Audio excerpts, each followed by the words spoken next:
Hello there, my name is Zach Golden. I am the head of Golden Guy Pictures, and today we're going to be talking about Vader, Shards of the Past.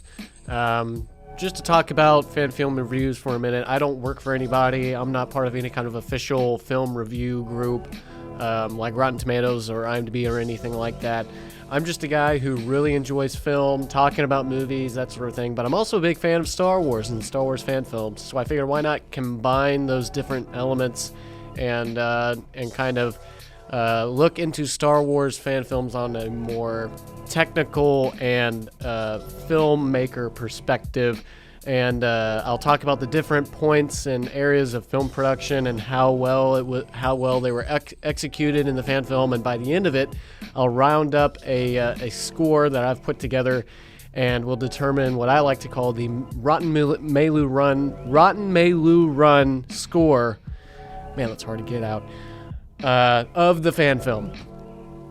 So, to be honest, normally I like to watch the fan film with you guys and then review it afterward, but I have seen Star Wars Theory's film probably about a dozen times. I've seen it a lot. I've seen it many times because it's just so good. So instead of watching it with you guys, my encouragement to you is to stop watching this video right now and go to Star Wars Theory on YouTube and watch it for yourself, and then come back to this video as I review it. So that said, spoilers ahead.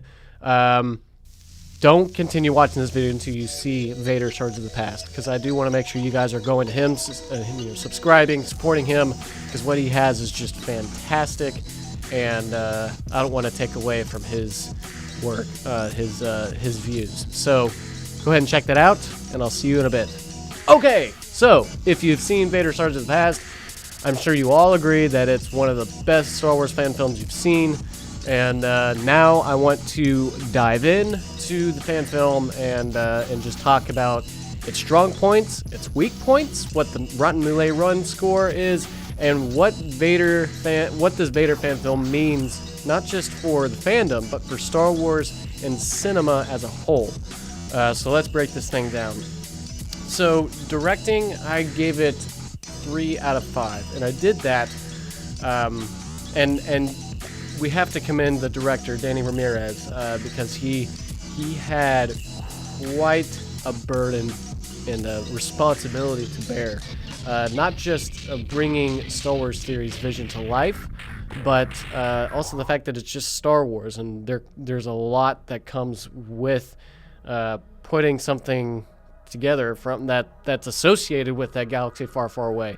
But I ultimately put it at 3 out of 5 stars, and I did that simply because a lot of the character interactions just felt dry.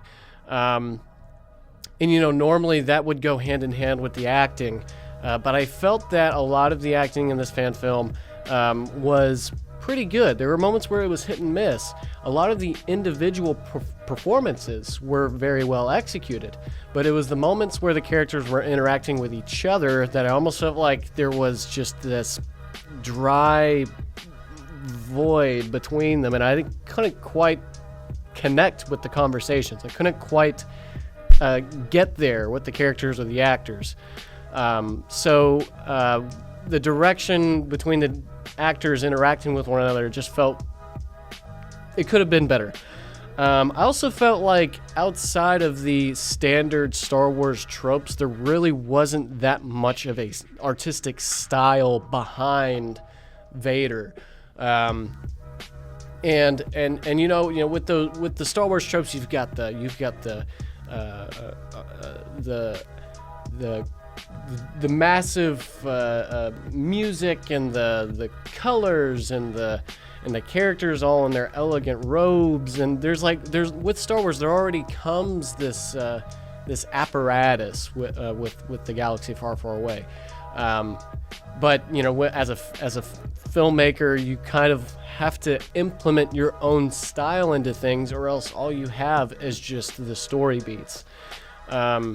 And with Shards of the Past, I felt like where all of the marks were met as far as the Star Wars tropes were concerned, I didn't feel like Danny Ramirez really pushed his own personal style into his work. And I would have been very interested to see a version of Shards of the Past where Danny almost ignores the stereotypical Star Wars tropes and kind of dives into what his artistic style would have been.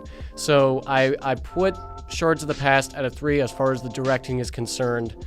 But regardless, he did a fantastic job. I think the resources that he pulled together, the things that he accomplished in this was it's quite unprecedented, really. On the scale that this is at, it's quite unprecedented. As far as the writing is concerned, I put that at a solid 5. And like a lot of people, because I've talked to people about this fan film in the past before, and one of the things that they always say in reference to the writing is, man, the dialogue was just weak. Like, I don't like the dialogue. All the lines were just cheesy and all this and the other, and I'm sitting there nodding my head and like, yes, that's why it's brilliant, because Star Wars Theory knows how to write Star Wars dialogue. And that's hard to do, because there's a part of you that's like, oh, I don't want to write that because that would be cheesy, or I don't want to write those lines for this actor because it's like, how do you execute that? What you have to understand about George Lucas is that he is all about what the visuals are, what the big picture is. He's not the kind of director that likes to get in with his actors and really make sure they're getting that shot perfectly, saying the lines in the most perfect way. He doesn't care about the lines. You've heard him say in the past before, if you watch any George Lucas interviews, is that Star Wars was designed to be a silent film. Like, if you were to cut the volume off in Star Wars and just to watch it as it is, you'd very likely still be able to follow the story pretty well, because that's what it was designed to be. It was designed for kids. The kids aren't going to watch the prequels and nitpick the dialogue, because they don't care about the talking. They care about the action. They care about the story, what's going to happen to Anakin Skywalker, what's going to happen to Luke. So there isn't this huge focus on the dialogue or what the actors are saying. It's all about what the story is doing.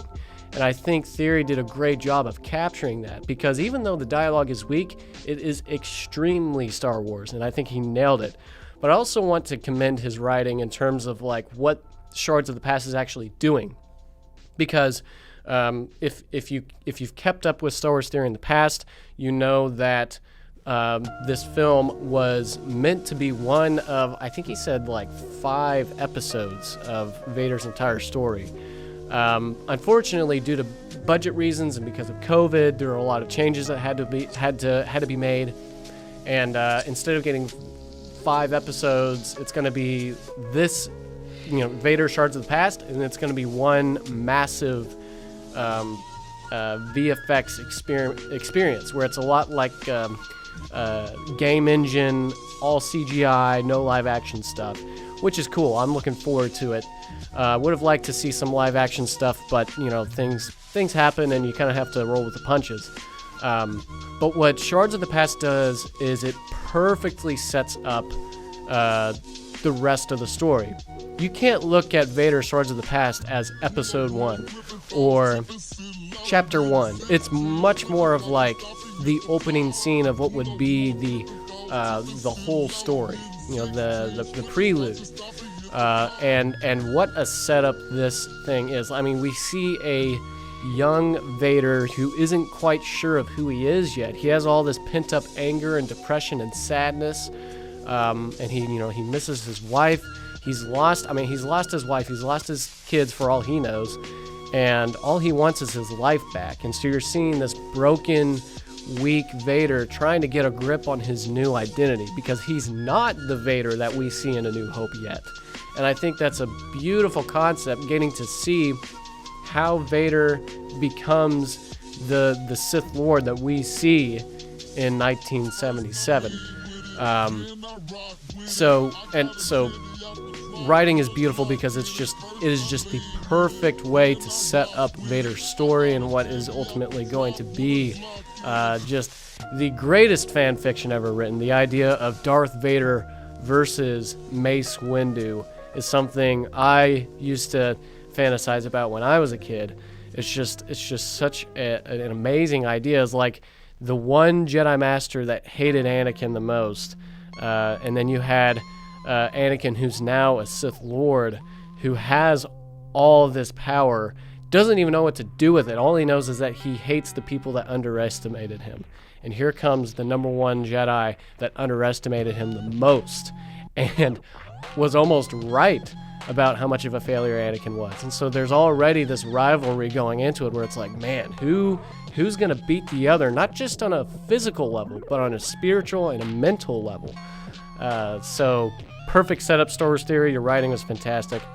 All right, I'm going to try to blaze through these others. I've already kind of gone through these other subjects, but acting, like I said before, weak in some areas. I think a lot of the dialogue is it's hard to meet with that Star Wars finesse. A lot of the mannerisms I felt were a bit off, but ultimately Dupree Jones was absolutely fantastic as Darth Vader. I mean, he convinced you that he was Vader from the moment we saw him. We had Stephen Bartlett. I hope I'm not butchering that. I feel like I am, though. He played Darth Sidious in this one. He did a great job. I felt his mannerisms were also were a bit off in some moments. He felt just very touchy and personal, which I guess, you know, if you've been Chancellor Palpatine for so many years, like, it's kind of hard to get back to the stone cold Sith Lord that you are deep down in your heart, you know. So who knows? There could be something creative happening there, but on the surface, I had trouble being convinced that was the Darth Sidious that we all know and love. We had Kat LaSalle as Padme Amidala. She did fantastic. Like, there were moments where she sounded and looked just like Natalie Portman. But again, you know, like, it was one of those things where just the little mannerisms here and there could have been touched up on, could have been directed better. And maybe that's not the actor's fault, maybe that's not the writer's fault or the director's fault. You know, there are just moments where I kind of put it into question. But beyond that, I think Dupree Jones just absolutely stole the show. It's a great job at that. I put cinematography at 4 because I felt like the DP, Mattew Halla, I hope I'm getting that right.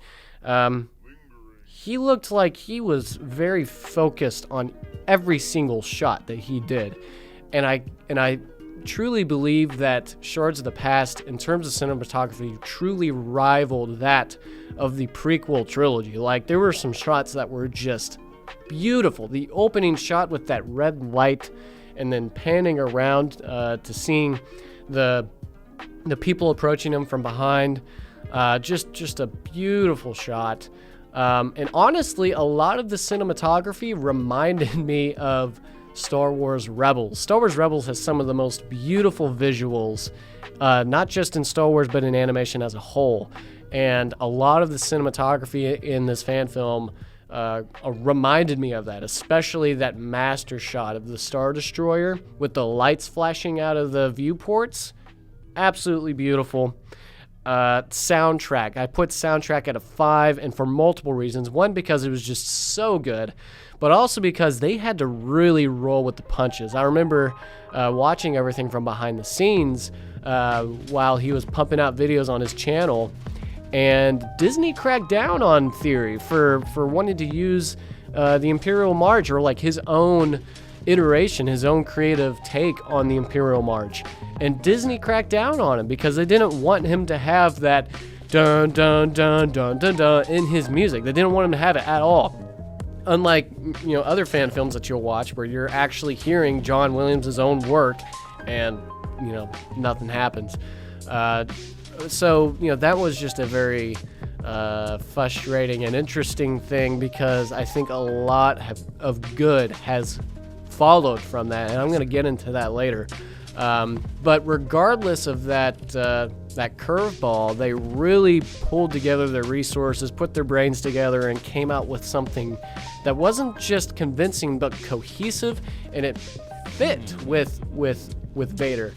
Like I said before, this isn't the same Vader that we see in A New Hope. This is a younger, weaker, more depressed and sad Vader.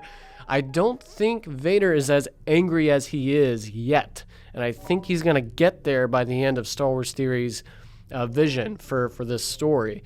And so for the fact that we're not hearing the Imperial March in the theme almost serves as an extra bit of narrative within the overall arc.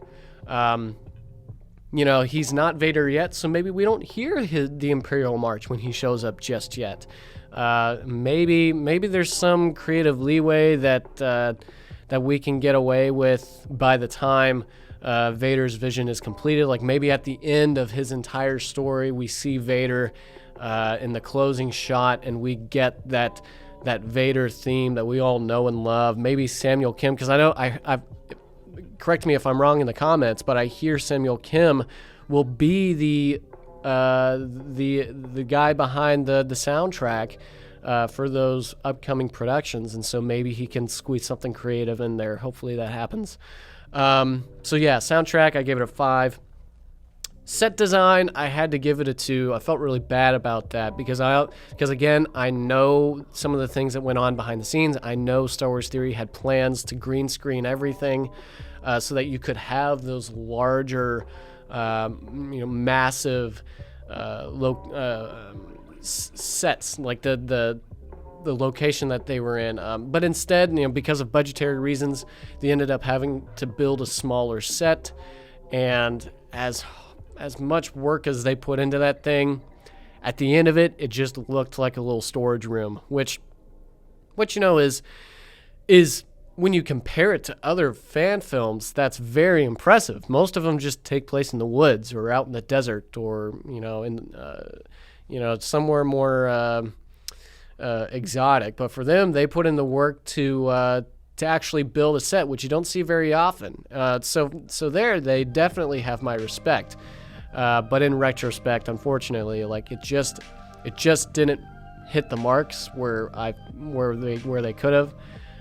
Hopefully in the future, as independent filmmakers continue to grow, and as Hollywood starts to continue to go downhill, prices on green screen and overall set design will start to go down, and that'll allow for more elaborate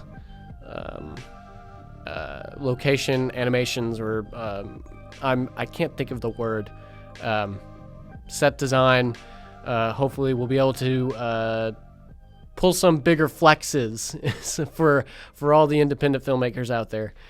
So until then, I gave Shards of the Past a 2. As far as set design is 4. Location wise, the massive tomb that they shot in on Naboo, very impressive. I know the building that they used, and that is not what that building looks like in real life. It's just a one story, if I remember right. But they implemented green screen to expand the hallways, to add another floor so you could have the clone troopers walking up and down. They opened up the floor out of CGI so you could see into the ground. They did a lot to convince you that this wasn't from Earth. This is a massive tomb from Naboo, and you believed it when you saw it. And it felt very prequel era too. So great job with that. I gave locations a 5 because of that. Costuming was very good. Vader is obviously very convincing. Padme and her robes, very good. Even Merrick Knight in his Little Annie costume, all of it was very convincing. Here's what I will say though. Darth Sidious kind of fell short for me. There were a lot of weak areas. You could see the shoes that he was wearing wasn't, Star Wars approved. It just looked like Sunday school slippers. But hey, who's to say Sidious doesn't wear Sunday school slippers? How many times did we see his feet in the prequels? You just never know. But that was something that stuck out to me. You also noticed that the clone troopers, some of their armor was just very chunky, and the helmet designs you could tell were reminiscent of the Clone Wars animation style, which is fine. Like, it didn't bother me too much, but I noticed it. And so, that said, I put them at a 4 just because they had the clone troopers in there. They had the Imperial officers. They had the resources to put things together that like 90% of other fan films just can't do. So good job, guys. Even though you had weak points here and there, you guys pulled off something that really hasn't been done before. Again, like Shards of the Past is just such a fantastic production, and it's just unprecedented compared to other fan films. They really set the bar here. And so,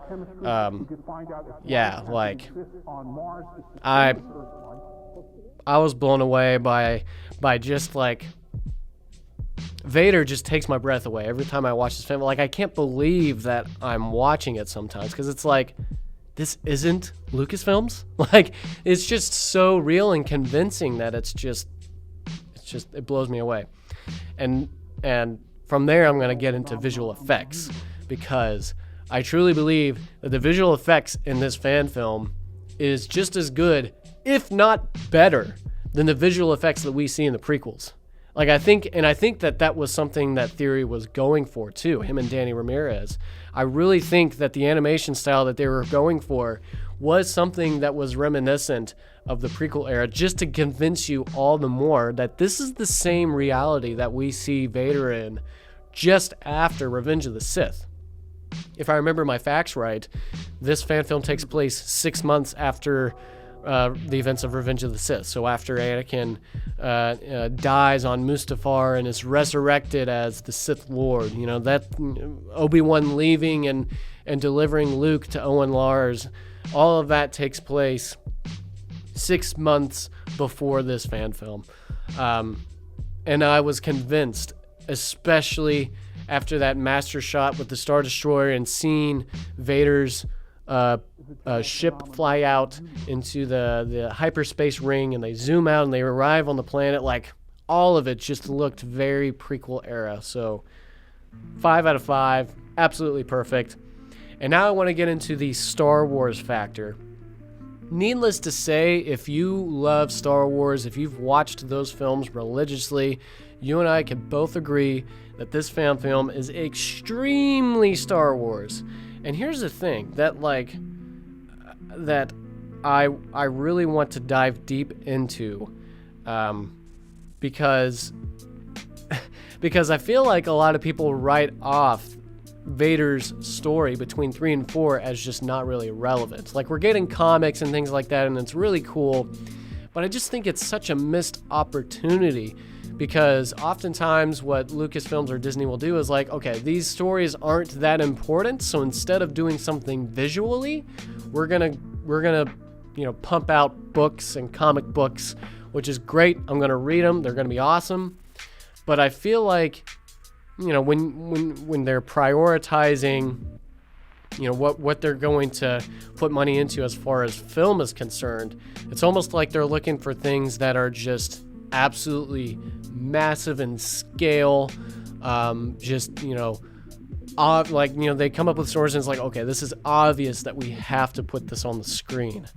And I think that Vader's story between 3 and 4 is absolutely relevant. Like, I truly think that if they put out some kind of Disney Plus series, or maybe even a trilogy of films where we actually get to watch Vader's transition from being the dead Anakin Skywalker to being the angry Sith Lord that we see in A New Hope, I think that's extremely important for fans to see visually on the screen, because Vader has to somehow cope with Padme's death and cope with the fact that he thinks his child is gone. Like, he thought that he only had one kid coming, and that baby died with Padme on Mustafar. That was what he believed. And I think seeing that transition of who he was at the end of Revenge of the Sith to who he is in A New Hope, that cold, stark emotionless Sith Lord. I would have loved to have seen that on the screen, and I think Star Wars Theory understands and recognizes that as a fan of Star Wars and as a fan of Darth Vader, and he really delivers on something that's extremely relevant. So in that case, it's very Star Wars because it's very relevant to what's important to Anakin Skywalker. And I also want to break down on an even deeper level, on the level that George Lucas sets for standards in his own film projects. You watch all of this stuff. He has 3 things that he does in all of his movies that will help you recognize whether or not you're watching something that's George Lucas. Right? So those 3 things I really want to dive into because Star Wars Theory hits every single one of those marks perfectly. So the 3 things that George Lucas does in his in all of his films, if you watch them, is that 1, story takes number 1 priority. It doesn't matter what budget he has. It doesn't matter what he can get away with visually. Like whether or not he has $10 million or $100 million, regardless, the number 1 priority for him in mind is story. What is happening from the first couple of minutes of the film to just before the credits roll. And very close second, as far as the priority is concerned, is spectacle. What can he do visually? We know that without George Lucas, we wouldn't have CGI. We wouldn't have motion capture. We wouldn't have Photoshop. We wouldn't have Pixar. We wouldn't have, like, the list continues. So he's definitely a person that understands visuals. And like I said earlier in the video, Star Wars was always designed to be a silent film. Again, you turn off the volume, you can easily follow what the story is doing just based on what you're seeing. You see the love of Anakin's mother toward him, and the fact that he doesn't want to leave, and the sadness on his face is just so obvious. You watch Attack of the Clones, you see this love between Padme and Anakin, and his irritation towards the Jedi and towards Obi-Wan, and then a Revenge of the Sith. You see the terrible things he's doing for the sake of his pregnant wife. Like you watch all 6 of his films, and you see this obvious relationship with visuals and the storytelling. So where story takes number 1 priority, visuals is like right there, just underneath. And the 3rd priority, under the big 3, the 3rd priority that he has in his films is innovation. What can he do to push technology forward? What can he do that hasn't been done in cinema before? We know that A New Hope, or Star Wars at the time when it first came out, that movie really kind of changed the tone of what sci-fi films could be, because before that it was all like a Monster of the Lagoon, Abominable Snowman, like those kind of one-off monster stories. And then Star Wars comes around and really just kind of shifts everything, that it could be a dramatic soap opera. Of course, 2001 came before that and just kind of turned the idea of sci-fi into this spiritual, metaphysical experience. And I really think Star Wars kind of birthed under that umbrella and kind of became its own thing, its own entity. So again, story, then close second is visuals, and then 3rd is innovation. And that is something that you see in every single one of his movies, not just Star Wars. You watch THX 1138, story takes number 1 priority. Visuals, obviously, it's very compelling visually. There's not a whole lot of dialogue. And innovation, like the story idea of what happens with authoritarian society taking over. And I think a lot of the people who kind of implement the visual of persons surrounded by white just everywhere, I really think George owns that kind of story idea. And so he was really innovative in that manner. So reflecting back on Vader's Swords of the Past, Star Wars Theory hits all three of those marks.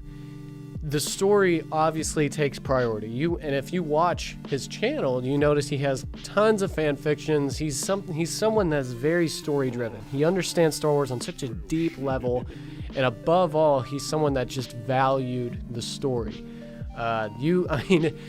Frankly, you watch this fan film and you're kind of wondering, okay, like, what's the point of all this? The point is, like I said earlier, is that this fan film kicks off what will ultimately be the wider production. This is very much the prelude, not the first chapter. So Theory understands this. But if you were to go to any other filmmaker wanting to make a Star Wars fan film, you know that there would be a massive fight scene in this film. You know that there would be tons of cool action and all this crazy stuff going on. And then by the end of the fan film, we'd probably conclude it, right? But Theory didn't want to do that. He wanted to take his time. He wanted to hit those story beats that he felt were most important, what's happening in Vader's head and in his heart, as opposed to what he can get away with visually. And then next, again, close second, is the spectacle. What does he get away with in this fan film? Some amazing shots, like when he stops not just one laser like Kylo Ren, but like hundreds of them. And then he turns around and he's like, I will not be denied. And then shoots them back. And then we get, again, that amazing master shot of the lights flashing out of the Star Destroyer. Obviously, there's some amazing spectacle in this fan film. And so you have story that takes number one priority. And then very close second, you have the visual effects, the spectacle, what's happening in the story. And then finally, third, innovation. And I want to take the time to talk about that, because not only do I think that Star Wars Theory has done something that's never been done before for the fandom and for Star Wars films, but I also think he's done something that has never been done, period, for cinema. Like, it's just never been done. So if you don't know the context behind Star Wars Theory or his Vader fan film, he crowdfunded a lot for what would ultimately pay for the Vader fan film, and it was a struggle. Like, it was difficult to get this off the ground, and he spent not just a lot of the crowdfunded money, but he spent thousands of his own money, like just to get this thing going. All the concept art and the story labs that he had to do, and hiring the people, like getting this thing done was just so much money and so much work for him. But he didn't care. He just wanted to tell this story. And I think like, because he had that mindset at heart, he had the people's respect. He had the people's hearts. And it made them want to put in more money for this thing. And so, and there's an amazing thing that happens when you prioritize passion and story over the paycheck. Theory didn't get anything in return after making this fan film. He didn't get anything. Nothing. He couldn't. Like, because of copyright reasons, he can't make any money off of this thing. But again, like, Theory doesn't care. He doesn't care about that. All he cares about is getting that story out. And if you're an artist like me, or if you're an artist like Theory, you perfectly understand that, because oftentimes art is therapy for us.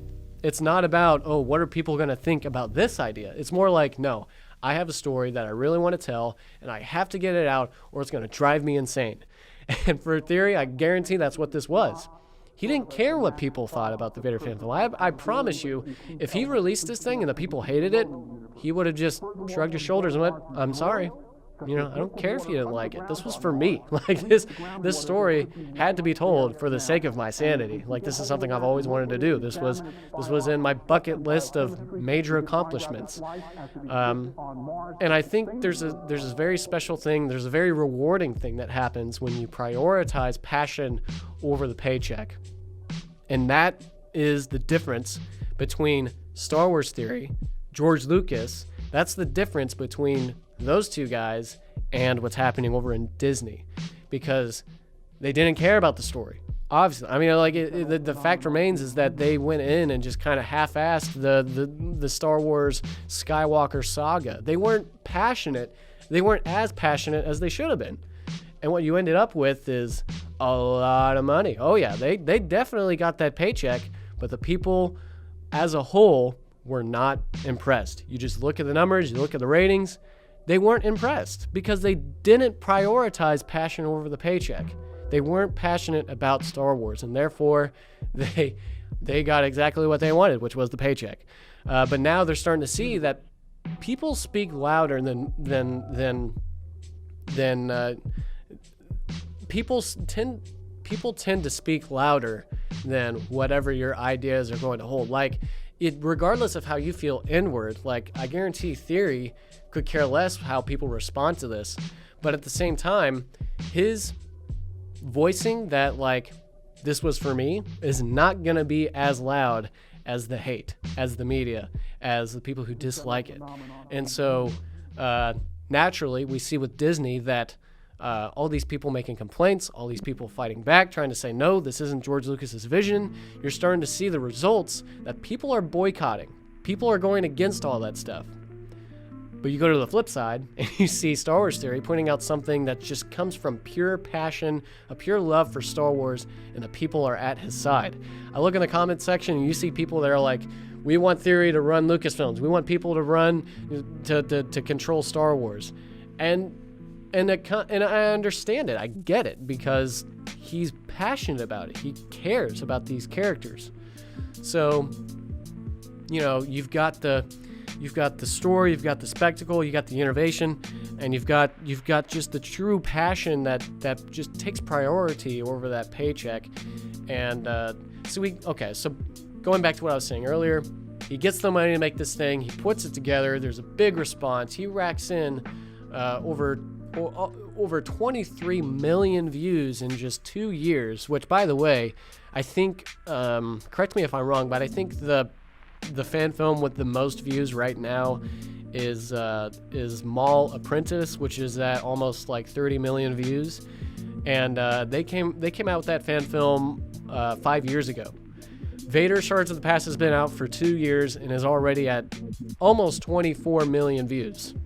I guarantee 3 years from now, they will not just have passed up Mall Apprentice, but have surpassed it by a lot. So in my book, just based on numbers, where things are looking, I think Vader Shards of the Past is going to be the most successful fan film in the history of Star Wars fan films, and deservingly so. And it goes without saying that Vader Shards of the Past proves that the fandom has power. The fandom truly does have power. So much power that Disney legitimized Star Wars Theory. Unknowingly so, unintentionally so, they legitimized just how powerful Star Wars Theory and the fandom can be by cracking down on the music that Star Wars Theory was using for his film. The fact that they didn't want him using the Imperial March theme. And the fact that since then, Theory has come under attack by people like Pablo Hidalgo, you know, people from Star Wars cracking down on him, and they've unintentionally legitimized Star Wars Theory, an independent filmmaker, and like someone who's not working for Disney, someone a lot of people would say by most standards is on the lower end of the celebrity spectrum. And I think that's an interesting thing because right now, Hollywood is dying. They are. Like, you just look at what's happening in the industry right now. Hollywood is going to be dead within the next 20, 30, 50 years. You're going to have studios in Georgia and Florida and Tennessee that are going to be just as successful, if not more, than Hollywood ever was. And I guarantee that that's going to be the case 50 years from now. And as Hollywood is dying, they're trying to take independent filmmaking down with it. And they're doing that through streaming. They're doing that with shutting down theaters. They're trying to innovate film and television to their advantage. And by doing that, they're taking the attention away from YouTube, from Vimeo, from all these independent filmmakers who are just trying to get the attention, to get the responses that they deserve. And Hollywood, while they're dying, they're trying to take independent filmmaking down with it, and it's not going to work. It's just not. And Star Wars Theory proves that. With the following that he has, with the response that he's gotten. And the reason why I think Vader Shards of the Past is one of the most innovative fan films ever made is that if enough fan films like Shards of the Past came out, independent filmmaking would not just thrive, it would rival high-end productions, and it would cause Hollywood to be like, okay, if we don't buy out these people, if we don't support these people, we're going to be dead in the gutter in the next 50 years. And I think Star Wars Theory has led that charge by saying, you know what? The fans have a voice. Independent filmmakers, they have just as much skill, if not more, than the people that are hired over at Hollywood. And you guys better watch out, because if you don't get out of our way, we're gonna run you over, bury you into the dirt. And I think independent filmmaking is the future of movies and television. And we're already kind of seeing that. You go to places like Netflix, where a lot of indie filmmakers are thriving. You go on Vimeo, and that's all you see is just original work. And it's just some of the most entertaining things you've ever seen. And then you watch Hollywood produced stuff, which is just like, wow, you put like $250 million into this movie, and I'm sitting here like, bro, what am I watching? So, okay, so that said, Star Wars Theory meets all the marks on what a George Lucas film is. It is storytelling at its heart. It is spectacle as a close second, and above all, no, not above all, close third, I would say, it's innovative. And Vader Shards of the Past meets all of those marks perfectly. It's why I think it's the fan film that's going to change the industry of not just fan filmmaking, but independent filmmaking. And and this fan film legitimized Theory in the eyes of Disney. Like, this is their doing. They legitimize Star Wars Theory as someone with power because they felt threatened by him, because they still do feel threatened by him. So that said, I'm going to round up the scores here, and I will deliver in the Rotten Melu Run score for Vader Shards of the Past. Okay, folks, so the results are in, and Vader Shards of the Past walks away with a Rotten Melu Run score of 82%. A few weak points here and there, but at the end of the day, this is easily one of the most amazing, spectacular, innovative Star Wars fan films you could ever watch. I would put this at number one. Like, if I were to make a list of Star Wars fan films that a person should watch, Vader is at the top. Maul is probably taking second, and third, probably Scorekeeper. I can continue down that list, but Vader is at the top for sure.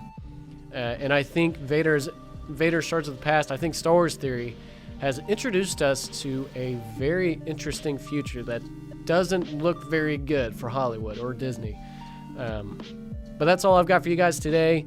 Hope you enjoyed this video. Let me know in the comments if there's a fan film you guys want me to react or review to. And as always, may the Force be with you.